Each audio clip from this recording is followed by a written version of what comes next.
비트코인 왕자입니다. 요즘 많이 힘드시죠? 어, 조금 현실적으로 가능한 부분을 두 가지를 가지고 왔습니다.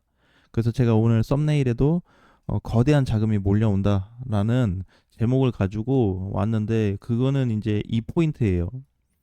지금 비트코인이 여기를 찍어주고 나서 무너지지만 않는다면, 무너지면 지금 얘기하는 의미가 다 사라지겠죠. 하지만 여기서 무너지지 않고 반등이 나오거나 상승이 된다면 대체 뭐 때문에 시장이 올라갈 거냐에 대한 내용을 압축해서 가지고 왔습니다. 사실 내용이 굉장히 많은데 두 가지만 딱 가져왔어요.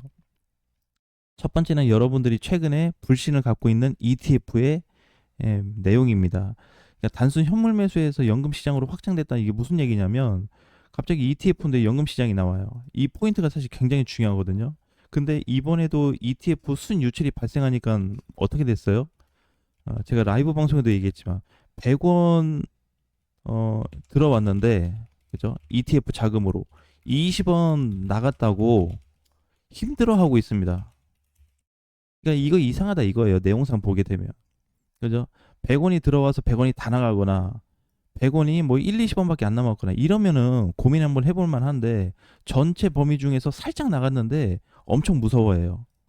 자, 근데 여기에 대해서 더 중요한 포인트가 있습니다. 뭐냐면, 이게 이제 그 과거 비트코인 ETF 그 승인되고 나서 승인 후에 수백억 달러가 들어왔습니다. 이게 이제 유입이 됐거든요. 그러니까 만약에 이제 뭐그 예를 한번 들어보자고요. 500억 달러가 들어왔다. 근데 아까 여기 위에 봤었던 연금 시장 있죠. 이게 이제 대표적인 부분으로 좀 보는 건데, 지금 그 미국의 퇴직연금이에요. 퇴직연금 시장이 거대한 자산 관리 시장으로 분류가 돼 있습니다. 어마어마한 자금이 있는 곳이에요. 우리가 상상하기 힘들어요. 이 현재 기준으로 보니까 총 22조 달러입니다. 엄청나죠? 자, 그러니까 이제 이렇게 보면 돼요. 22조 달러인데, 여기는 이제 그 달러 기준으로 봤을 때 ETF가 만약에 들어온 금액이 요만큼이라면, 현재 미국의 연금 시장이 이만큼 있습니다. 어마어마한 거예요. 22조 달러니까. 자, 그런데 정책이 이제 이런 겁니다. 이쪽 시장에 자산이 너무 많다 이거예요. 그러니까 매번 하루에 한 번씩은 아니지만 주기적으로 요만큼만 좀 잘라가지고 ETF 시장 쪽으로 넣자 이거예요. 요만큼만. 그럼 이제 이렇게 하게 되면은 이 금액이 환산을 했을 때 약 900에서 1300억 달러가 됩니다. 그럼 초기에 500달러 들어온다고 했을 때 얘보다 거의 2배 가까운 자금이 주기적으로 들어오는 거예요. 그러니까 코인 시장에 부각이 될 수 있다 없다? 있습니다. 좋은 관점으로 얘기를 해볼 수 있다는 거예요. 이제 이 포인트가 그 연금 자금 유입으로 인해서 비트코인 시장이 커질 수 있다는 게 이제 첫 번째 이유고, 자, 두 번째는 이 부분도 또 중요합니다. 화폐 가치 하락, 대체 자금 준비를 하고 있다. 전에 보면 그 문제가 되는 게 이제 이건 그거예요. 그 우리가 뭐 달러나 원화는 어떻게 해요? 찍어낼 수 있어요. 그죠? 막 찍어낼 수 있단 말이야. 그러니까 어떻게 해? 가치가 하락이 돼. 근데 이제 이게 중요한 게 아니고, 이거 보세요. 그 내가 만약에 월급이 100만 원인데, 월급이 월급이 150에서 뭐 180만 원으로 올라갔어요. 자, 그러면은 돈이 올라가니까 어떻게? 마음에 들어. 괜찮아. 근데 어떻게? 물가도 같이 올라갑니다. 이러니까 월급 올라가는데 이게 별로 체감이 안 되는 거예요. 물가도 올라가지, 월급 올라가지, 그러면 결국에 또이또이야. 이렇게 돼버리는 겁니다. 자, 그 이거에 대해서 이제 문제가 많았잖아요. 그러니까 언제든지 저걸 찍어낼 수 있고 조절을 할 수 있다 보니까 화폐 가치에 대한 부분이 훼손되고 있다. 지금 금이 가고 있다라는 내용들이 굉장히 많이 나오고 있어요.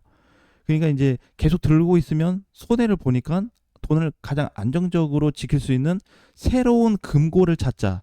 그게 지금 코인 시장으로 나오고 있는 겁니다. 아직 활성화되진 않았어요, 이게. 근데 우리가 봤을 때 자금을 크게 가지고 있는 사람들은 이 부분을 생각해 볼 수 있습니다. 만약에 우리가 이제 금액이 적어서 그러는데 우리가 수조 원이나 수백억 조 원을 가지고 있으면서 자산 운용을 한다고 하면 생각해 보면은 이게 지금 당장 눈에 들어오거든요. 내가 봐도 ETF에 대한 어떤 변동성, 이 상태가 안 좋으니까 연금 시장을 통해서 좀 확장시키자. 이거랑 화폐 가치 하락을 좀 완화를 시켜주자. 왜 그러냐면 비트코인은 2,100만 개가 고정이 돼 있잖아요. 찍어내고 싶어도 더 이상 못 찍어냅니다. 왜? 이렇게 처음에 약속을 해버렸어요. 이렇게 해버리니까 어떻게 마음대로 찍어낼 수 없으니까 부자들이나 자산이 있는 사람들은 이쪽으로 옮겨올 가능성이 매우 높다는 거예요. 사실 갈 곳이 없어요. 만약에 여러분들이 수백조가 있는데 그 돈 다 어디다 둘 거야? 근데 안정적이지가 않아. 당연히 이쪽이거든요.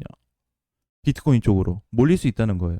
그래서 이제 뭐 지금 많습니다. 뭐 실물 자산으로 넘어오는 어떤 얘기들도 많아요. 어떤 부동산이나 그다음에 금, 주식 시장 이걸 대체할 수 있는 모든 포인트가 결국 어디로 고정이 돼 있냐면 모든 내용들이 우리가 실생활에서 쓰고 있는 모든 내용들이 결국 비트코인 쪽으로 문제가 만들어지고 있다는 거예요. 근데 이제 굉장히 웃긴 게 뭐냐면 이게 이제 우리가 단기적으로 좀 보면 안 되는 게 우리가 여기서 생각을 조금만 다르게 해야 될 것 같아요. 뭐냐면은 어 인플레이션이 막 높아지고 막 법정 화폐 가치가 이제 떨어지고 있다 보니까 기관 투자자들이나 펀드를 운영하는 운영사들은 제2의 피난처를 사실상 찾고 있는 거거든요. 그게 이제 비트코인 시장인 거예요. 그런데 우리는 어떻게? 우리 개인 투자자들은 단기적인 어떤 금리 인하가 발생하거나 관세 정책이 나오거나 어떤 내용으로 인해서 경제적으로 좀 타격이 받는 것만 딱 등장을 해버리면 무서워합니다. 근데 우리는 이렇게 보고 있는 거와 다르게 기관들은 지금 8만 달러, 7만 달러, 10만 달러에 돈을 계속 넣고 있어요. 이거 잘 생각해 봐야 돼요.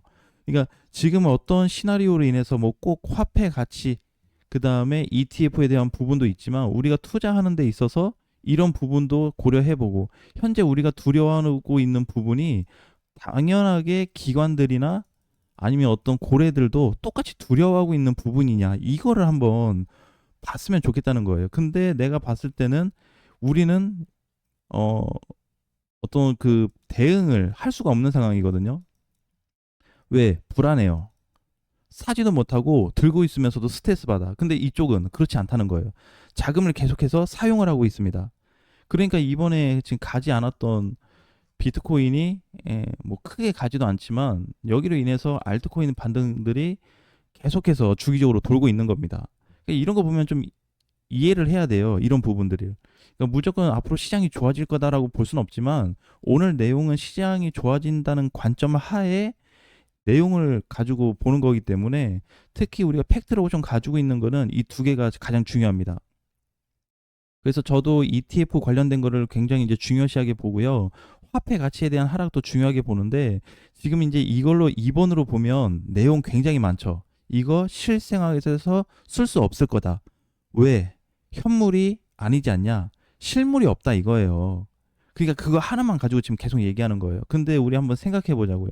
실물이 없다. 그러면 조금 너무 똑같은 얘기는 아닌데 우리가 이제 과거에 보면 90년대에는 카드가 카드가 지금처럼 활성화되지 않았단 말이에요. 근데 카드에다 돈을 넣고 긁고 포인트 받으면서 쓰고 있습니다. 지금 현재 시대가 이렇게 바뀐 것처럼 언젠가는 비트코인 디지털 자산으로도 활성화가 될 거예요. 이미 우리는 이거에 대해서 부정을 할 수 있겠지만 우린 부정을 해요. 근데 위에 있는 고래들이나 기관들은 이거를 받아들이고 있습니다.